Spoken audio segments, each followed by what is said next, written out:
En esta unidad veremos las fases del desarrollo en la metodología del aprendizaje por casos.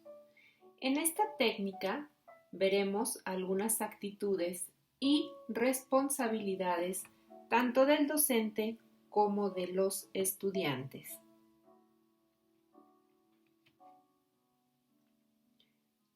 ¿Cómo se organiza la técnica? Hay diferentes autores que describen fases o etapas en el desarrollo y aunque a veces no son exactamente el mismo número de fases o etapas, llevan la misma secuencia.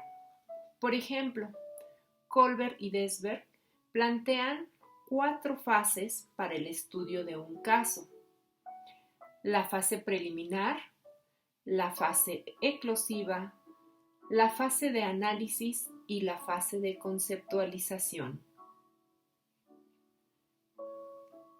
La fase preliminar se refiere a la presentación del caso a los participantes.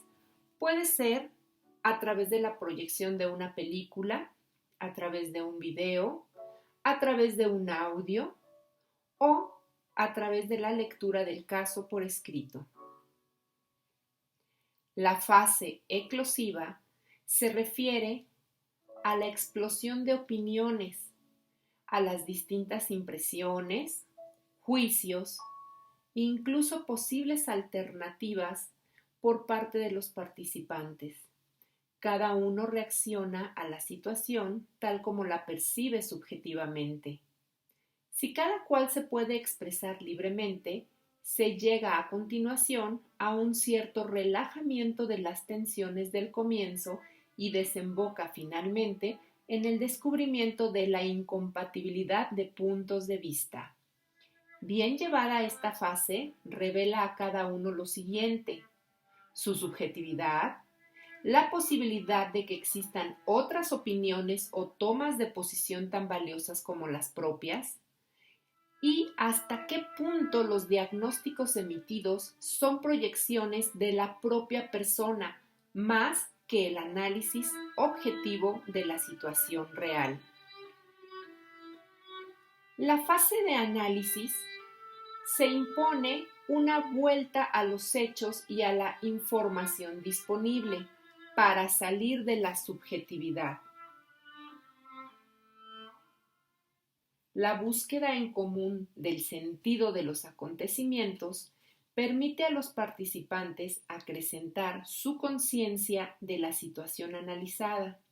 Se redescubre la realidad y se integran aspectos informativos que, por determinados prejuicios, se habían orillado.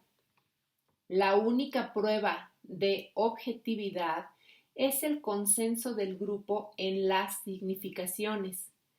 Por ello, en esta fase es preciso llegar hasta la determinación de aquellos hechos que son significativos para interpretar la estructura dinámica de la situación.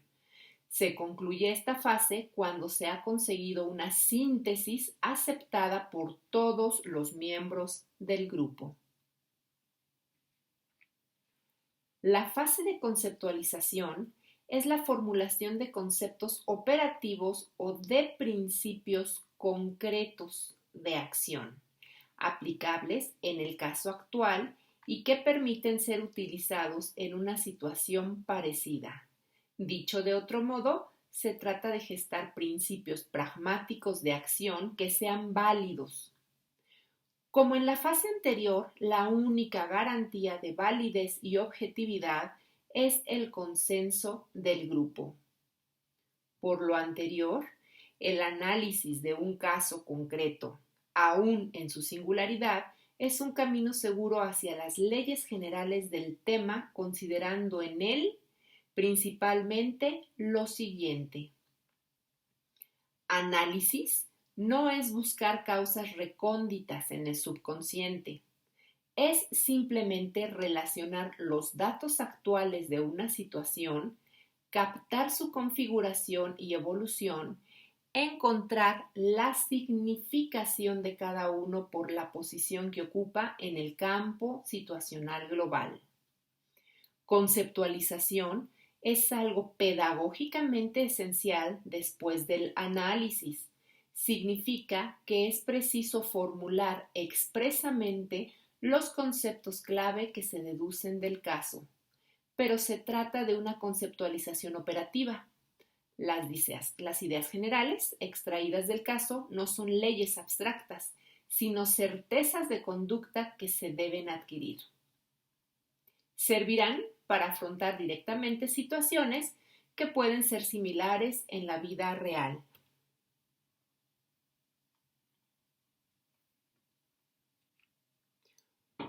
Otro autor, en el caso de esta autora, Wesermann, considera dos grandes momentos. Para ella, las fases de desarrollo de la técnica didáctica, empleando casos, pueden considerar dos grandes momentos.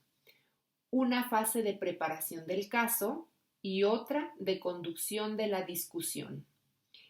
Ella plantea que en el plano del diseño y desarrollo instruccional se requiere trabajar en torno a 5 elementos instruccionales o fases en la enseñanza basada en casos.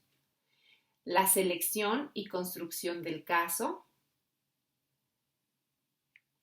la generación de preguntas clave para su estudio o análisis, el trabajo en equipos pequeños, la discusión del caso y su seguimiento. Esta propuesta coincide y amplía otras metodologías para la enseñanza basada en casos reportadas en la literatura y considera los roles e interacción conjunta que ocurren entre profesores y alumnos.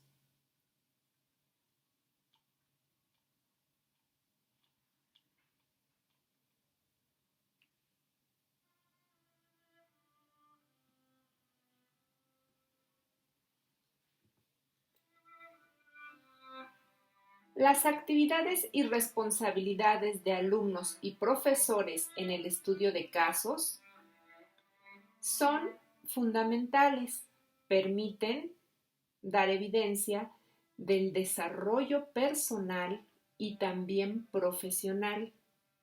En la preparación de un caso ya elaborado, el profesor ha de estudiarlo detenidamente antes de aplicarlo a la clase.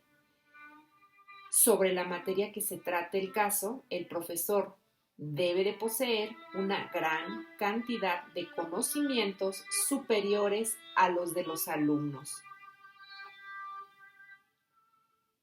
Debe leerlo cuidadosamente varias veces, haciendo todas las anotaciones que le parezcan importantes hasta que se sienta completamente compenetrado con el problema. Debe asegurarse de conocer las respuestas a cualquier posible pregunta sobre las informaciones expuestas en el caso. De todos modos, en la clase deberá mostrar una novena parte de sus conocimientos, dejando el resto preparado para casos de necesidad. El profesor en la discusión del caso, la cual normalmente puede tomar entre 1 hora y 1 hora y media, tiene generalmente un papel en cierto modo pasivo en cuanto a transmisor de conocimientos, pero también tiene un papel muy activo e importante como moderador y motivador de la discusión. El profesor ha de ser no directivo en el fondo, es decir, en el contenido de las ideas, juicios y opiniones, pero directivo en la forma, regulando y arbitrando la discusión. Por ello, no debe en absoluto intervenir personalmente dando la propia opinión. No es posible ser juez y parte en el mismo proceso. La participación del profesor puede ser la siguiente: formular buenas preguntas que motiven la reflexión, la relación de ideas, la profundización o juicio crítico, que clarifiquen o ayuden a encontrar puntos clave durante la discusión. Mantener con los alumnos una relación sincera, afable, informal y democrática.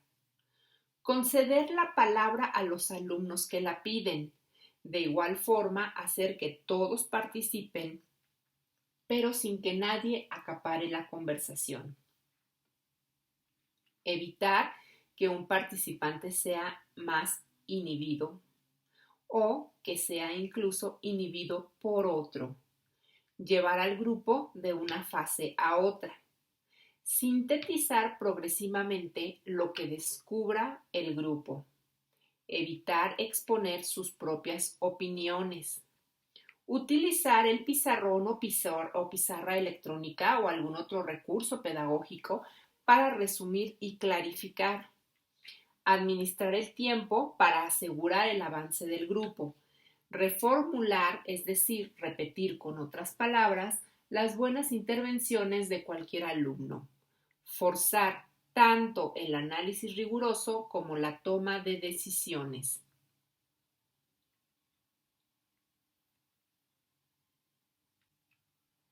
Dentro de los roles y responsabilidades del profesor y los alumnos, podemos identificar al menos las etapas antes, durante, después de el trabajo por casos.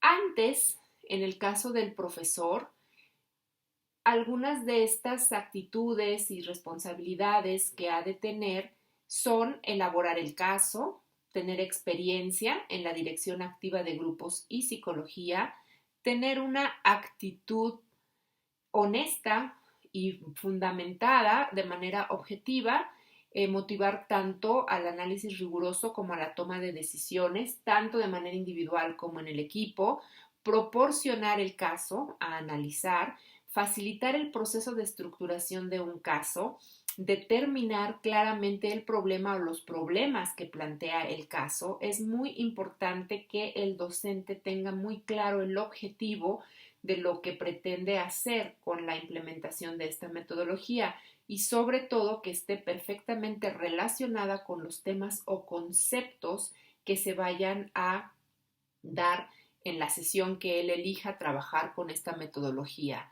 Hay que determinar también las posibles alternativas de acción que podrían considerarse, saber y conocer de antemano a nuestro grupo para poder identificar cuáles pueden ser las distintas reacciones. Dentro de otras cosas, pues tomar una decisión ante los hechos y saber justificarla perfectamente. En el caso de los alumnos, nos tenemos que asegurar que entienden y asimilan lo que es el método del caso. Deben de tener conocimientos previos sobre el tema a tratar. Deben de trabajar y saber colaborar tanto de manera individual como en equipo y formular preguntas relevantes a la solución en el caso. Durante el trabajo, el profesor debe de tener las siguientes actitudes: formular buenas preguntas, conceder la palabra a los alumnos, hacer que todos participen, lo que ya habíamos mencionado, evitar que un participante sea inhibido por otro, evitar exponer sus propias opiniones y utilizar todos los recursos disponibles dentro de su aula de manera virtual o de manera presencial. En cuanto a los alumnos, hay que mediar que siempre exista una participación mediante la expresión de sus opiniones, juicios, hechos y posibles soluciones, y escuchar atenta y abiertamente las opiniones de los demás.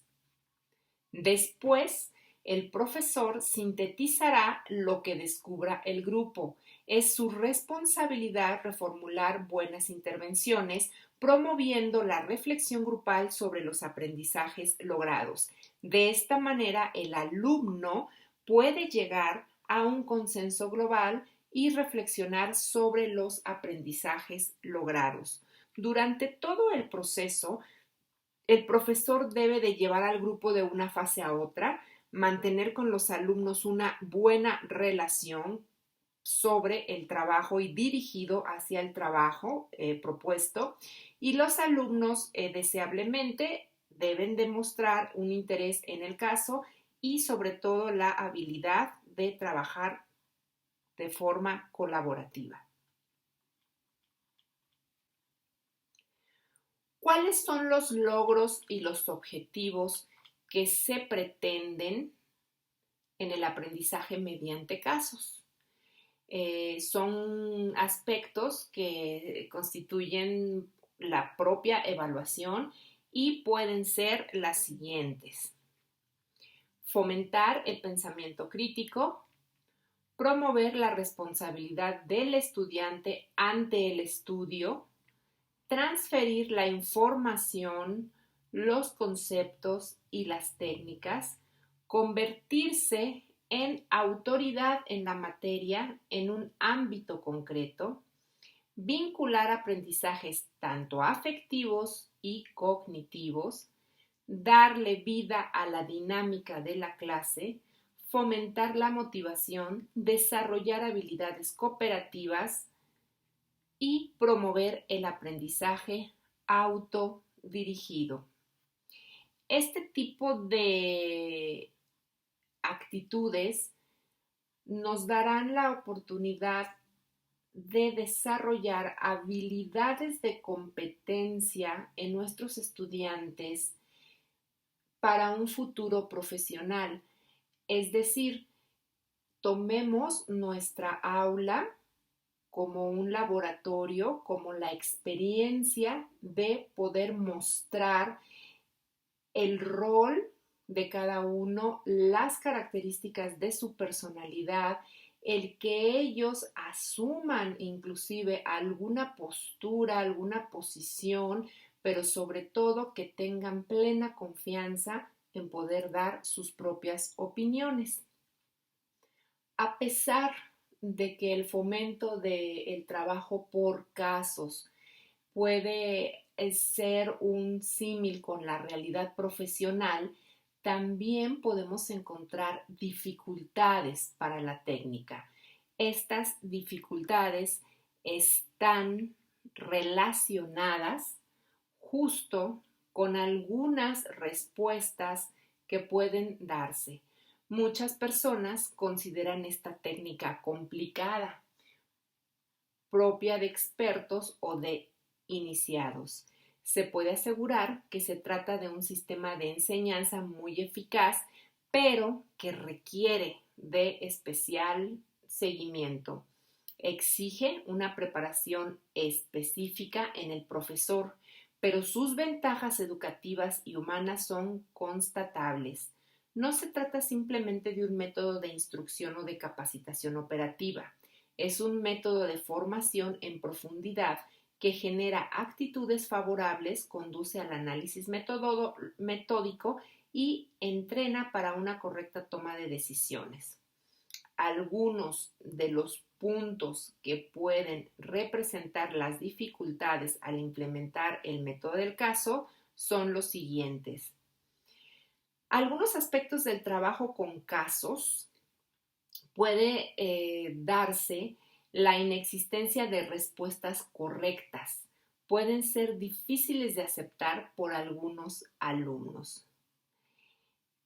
Por no ser una estrategia tradicional, es difícil comunicar a los padres y a la comunidad lo que los estudiantes están haciendo y aprendiendo. Los grupos de alumnos, cuando son numerosos, y por tanto se puede perder el control del grupo. Los estudiantes, sobre todo los más jóvenes, se pueden perder en la tarea de resolver el caso y olvidar sus propósitos de aprendizaje. El diseñar una evaluación válida puede parecer complejo y difícil en este método, sobre todo porque hablamos de la medición cualitativa. Es difícil hacer que encajen las estrategias de evaluación con las metas de aprendizaje. El tiempo de discusión del caso debe ser administrado adecuadamente. De lo contrario, se puede perder la atención del grupo. El caso debe versar sobre una temática que incluya a la mayor parte del grupo. De otro modo, algunos alumnos pueden perder interés por su participación en la discusión del caso. Los alumnos pueden percibir poca relación del caso con los contenidos del aprendizaje del curso. Y pues también se puede perder el orden cuando los alumnos se identifican y apasionan por una posición en torno al caso. Independientemente de las dificultades y barreras, nosotros estaremos en esta situación de buscar la solución para que no sea imposible el trabajo con esta metodología, sino que sea realmente posible. Llevarlo a la práctica de manera virtual implica que adicionalmente nosotros pues ya hayamos experimentado y hayamos tenido una buena práctica en el conocimiento de los recursos tecnológicos, estar familiarizados y sobre todo tener y generar la confianza en cuanto a que si se presentan algunas dificultades como las que ya hemos experimentado sobre la conectividad, sobre la disponibilidad de los propios dispositivos, y sobre el manejo de todas las aplicaciones necesarias, bueno, pues la paciencia ha sido nuestra gran aliada porque hemos aprendido a tolerar mucha de la frustración que se ha dado sobre todo en el manejo de esta tecnología. Pero aún así, el aprendizaje utilizando la metodología por casos puede darse de una manera satisfactoria en forma virtual, sobre todo porque implica esta interacción grupal. Lo que nosotros tenemos que hacer es confiar en el uso de recursos como pueden ser los foros de discusión, como puede ser el chat, como pueden ser las wiki, en donde se pueden ir construyendo y se puede ir dando un intercambio también y nosotros podemos estar monitoreando también a distancia esta actividad en una situación virtual. En relación con lo anterior, algunas cuestiones clave que el docente y los propios alumnos tienen que considerar en el proceso para su evaluación y autoevaluación del aprendizaje, tendríamos que plantearnos, por ejemplo, lo siguiente. Los alumnos aprenden a obtener y a manejar la información de una manera más inteligente y profunda.